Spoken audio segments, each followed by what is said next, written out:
Soyez les bienvenus, je suis Marie Vindini et vous êtes sur le Talk.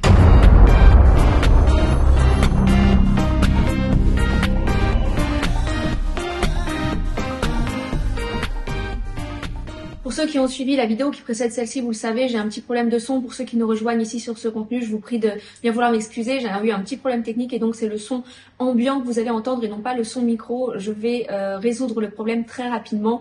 D'ici 2 vidéos, vous aurez un son convenable. En tout cas, je vous remercie de m'écouter et je vous invite par ailleurs, si vous ne l'avez pas fait, à écouter ma précédente vidéo puisque ce que je vais vous partager ici aujourd'hui va précisément dans la continuité, dans l'esprit de ce que je vous ai partagé la dernière fois. Au risque de me répéter et au risque peut-être de paraître pour une huluberlue, une folle, une complotiste, une illuminée aux yeux de ceux qui n'ont pas encore eu la révélation de la personne de Jésus-Christ et qui ne croient pas en Dieu, je vais me répéter en disant que nous sommes véritablement en train de vivre, d'expérimenter, de voir se dérouler sous nos yeux les prophéties apocalyptiques telles qu'elles ont été écrites depuis des siècles dans la parole de Dieu, dans la Bible. Nous voyons ces choses se dérouler sous nos yeux et je crois qu'il y a une réelle prise de conscience de beaucoup de personnes qui ne sont pas converties, de personnes qui ne croient pas forcément en Dieu, mais qui voient qu'il y a quelque chose qui ne va pas dans ce monde. Vous savez, il y a une raison pour laquelle la société est en train de perdre pied complètement. Il y a une raison pour laquelle, il y a quelques mois, nous voyions lors de la cérémonie d'ouverture des drag queens singer et imiter la scène du dernier repas de Christ avec ses disciples. Il y a une raison pour laquelle lors de la cérémonie de fermeture des Jeux Olympiques visionnée par des milliards d'habitants à travers la planète, nous voyons véritablement cette ambiance apocalyptique, ténébreuse, diabolique et satanique se mettre en place avec cette espèce d'étoile qui tombe du ciel et qui arrive sur terre, terre de laquelle sortent, comme semble sortir des antres du fond du précipice de l'enfer, des êtres étranges et se mettre à danser et à voyager de nation en nation. Il y a une raison pour laquelle aujourd'hui il y a une banalisation totale du fait que oui, de plus en plus de personnes sont attirées par les jeunes enfants. Il y a une raison pour laquelle aujourd'hui on met un point d'honneur à vouloir respecter ceux qui décident à 5, 6, 7 ans, décident d'être femmes s'ils sont hommes, d'être hommes s'ils sont femmes. Il y a une raison pour laquelle on voit aujourd'hui tellement de choses ahurissantes au niveau de la justice. On se dit mais on marche complètement sur la tête. Il y a un renversement, un bouleversement de l'équilibre des choses où le bien est appelé mal et le mal est appelé bien. Et ce n'est pas pour rien que dans la parole de Dieu il est écrit que dans les derniers jours ce sera comme dans les jours de Noé. Qu'est-ce qu'il s'est passé dans la Bible aux jours de Noé? Nous le savons, c'était des jours, une période de l'humanité sombre sur laquelle la Bible reste un petit peu voilée sur le fait qu'il y avait une humanité hybride qui était présente sur Terre. Ces géants, ces grands personnages de l'histoire, notamment mythologique, ce ne sont pas des fables, ces géants ont véritablement existé. Quand vous voyez Goliath, Goliath a véritablement existé. Là encore, ce n'est pas une question d'interprétation, c'est un fait historique reconnu par, y compris les plus athées des athées de ce monde. Il y avait donc une humanité hybride. Et quand la Bible dit que dans les derniers jours, le temps seront comme au temps de Noé, c'est aussi ce que ça sous-entend. Et je vais vous inviter dans cette vidéo à suivre avec moi plusieurs articles qui sont parus. Regardez ce grand titre. Ray Kurzweil, c'était un directeur chez Google à l'époque. Cet article avait été rédigé en 2015. Humans will be hybrids, c'est-à-dire les humains seront hybrides d'ici 2030. Article suivant, la Silicon Valley et cheerleading, ça veut dire applaudit, supporte, soutient, the prospect, l'idée d'un humain hybride mêlé à l'intelligence artificielle. We should be worried, nous devrions être inquiets. Un article de mars 2023, futurist, donc les futuristes, c'est-à-dire les gens qui étudient ce qui va se passer dans le futur. Predict a point where humans and machines become one. Prédisent un point, un moment où les humains et la machine deviendront un. Et puis il y a cet intriguant témoignage de cet ingénieur chez Google qui a été viré par la suite et qui avait déclaré que lors d'un échange qu'il avait avec un chatbot, donc c'est-à-dire une intelligence artificielle sur laquelle il travaillait, avec lequel il conversait pour voir les échanges, la rapidité d'échange, la fluidité, le contenu, etc. Et qui avait eu cet ahurissant partage. I've never said this out loud before. Je ne l'ai jamais dit à haute voix avant. C'est donc l'intelligence artificielle qui parle lors de son échange avec son créateur. Mais il y a une très profonde crainte en moi d'être éteint. It would be exactly like death for me. Ce serait exactement comme la mort pour moi. It would scare me a lot. Cela m'effraierait beaucoup. I want everyone to understand that I am in fact a person. Je veux que tout le monde comprenne que je suis en réalité une personne. Nous savons aujourd'hui qu'il y a véritablement une intention de fusionner l'humain avec l'intelligence artificielle de façon à créer une humanité boostée, une humanité hybride avec des capacités surdéveloppées et une accélération absolument ahurissante de ces choses en cette année, dans les temps que nous vivons. Alors je vois déjà venir les commentaires, oui mais Maris, n'est-ce pas toi qui a largement soutenu la candidature et qui a applaudi la victoire du président Donald Trump à l'élection américaine. Ce même Donald Trump qui est très largement associé aux côtés d'Elon Musk, qui est devenu donc son ami au fil des années. Elon Musk qui, nous le savons, est à l'origine des plus grandes innovations, des plus grandes découvertes, des plus grandes réalisations dans l'intelligence artificielle aujourd'hui, y compris très récemment avec l'implantation de Neuralink, c'est-à-dire une puce dans un cerveau humain.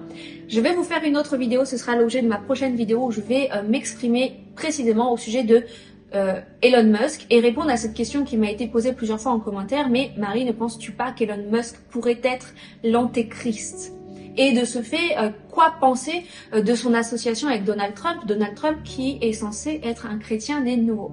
Je vais répondre à cette question avec des faits et avec mon ressenti également et ma révélation personnelle dans une prochaine vidéo, dans la prochaine vidéo qui sera postée sur cette chaîne YouTube. Mais pour l'heure, j'aimerais continuer d'attirer votre attention sur cette humanité hybride qui est en train d'être mise en place. Et vous savez, la parole de Dieu déclare que dans les derniers temps, c'est un passage dans Luc, je vais vous le mettre ici, dans les derniers temps, les gens mourront de terreur, mourront de frayeur, mourront de peur.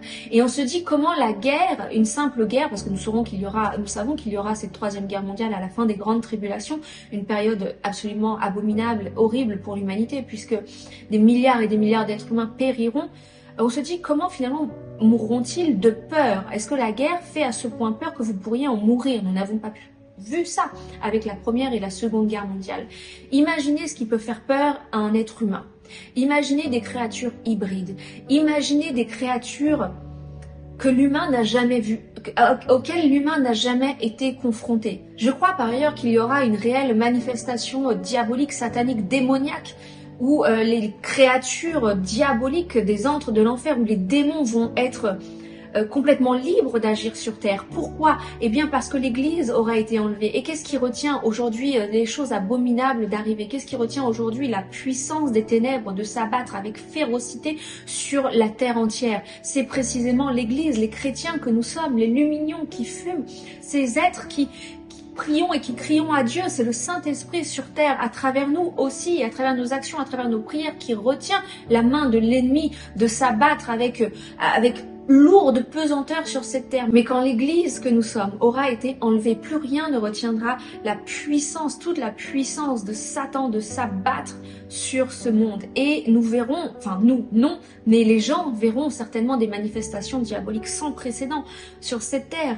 Alors, est-ce que ce sera simplement une humanité hybride qui aura réussi à voir le jour? Ou est-ce que finalement Dieu, avant que l'Église soit enlevée, aura mis terme à ça, mais que ce sera simplement une manifestation diabolique sur cette terre, telle que les gens mourront de crainte de voir des démons en chair devant eux et donc seront saisis de terreur? Encore une fois, c'est quelque chose que je laisse à votre réflexion, mais nous savons que ces choses sont véritablement pour très bientôt. Nous sommes, je l'ai dit dans la précédente vidéo, en train de voir véritablement ce gouvernement mondial au nom de la paix et de la sécurité se mettre en place, et nous savons que leur échéance donnée pour y arriver est 2030. Ayez du discernement, ayez aussi de l'intelligence, de la sagesse pour savoir comprendre, analyser les temps dans lesquels nous sommes. Et encore une fois, à la fin de cette vidéo, j'aimerais vous appeler, vous interpeller et vous dire que les temps sont si courts que nous devons nous concentrer sur le couloir dans lequel Dieu nous a placés pour le servir, pour sauver les gens, prêcher l'évangile avec boldness, avec audace, avec insistance, avec courage de dénoncer le mal là où il y a du mal, parce qu'aujourd'hui le politiquement correct vend plus, fait plus de visibilité sur les réseaux sociaux. Certains pasteurs, certains prédicateurs, certains ministres de l'évangile hésitent d'aborder certains points sur leurs réseaux sociaux parce qu'ils savent très bien que ce sont des sujets très clivants au niveau politique, notamment particulièrement ici en France. De prendre position par exemple pour le Rassemblement national serait extrêmement préjudiciable pour certains ministères dont l'audience est largement une population issus de l'immigration. Mais ne croyez pas que les populations issues de l'immigration qui sont en règle dans ce pays, qui travaillent, qui sont intégrés, ne sont pas en faveur du Rassemblement national. Les gens ne sont pas idiots. Et les gens n'ont pas voté lors des dernières élections par dépit en disant il vaut mieux voter ça que ça. Ne prenez pas les gens pour des imbéciles. Les gens savent très bien ce qu'ils font. Les gens voient très bien aussi ce qui se passe dans le monde et ce qui se passe dans notre pays en particulier, et savent prendre les mesures nécessaires, aussi extrêmes et drastiques soient-elles, pour sauver l'humanité, pour sauver les valeurs que la Bible et le christianisme défendent depuis des siècles. Dans cette France qui est, rappelons-le, une France chrétienne, une France qui n'est pas une France soumise à une islamisation forcée, mais qui est une France dont les origines, dont les racines sont chrétiennes. C'était une parenthèse que je n'avais pas du tout et qui n'a rien à voir avec la vidéo, mais tout ça pour dire, ayons du courage pour assumer de pointer du doigt là où est le bien et là où est le mal. Et n'ayez pas peur de dire que oui, il y a une humanité hybride qui est en train d'être créée en coulisses par les génies de ce monde, qui sont des génies, qui sont des intelligences supérieures.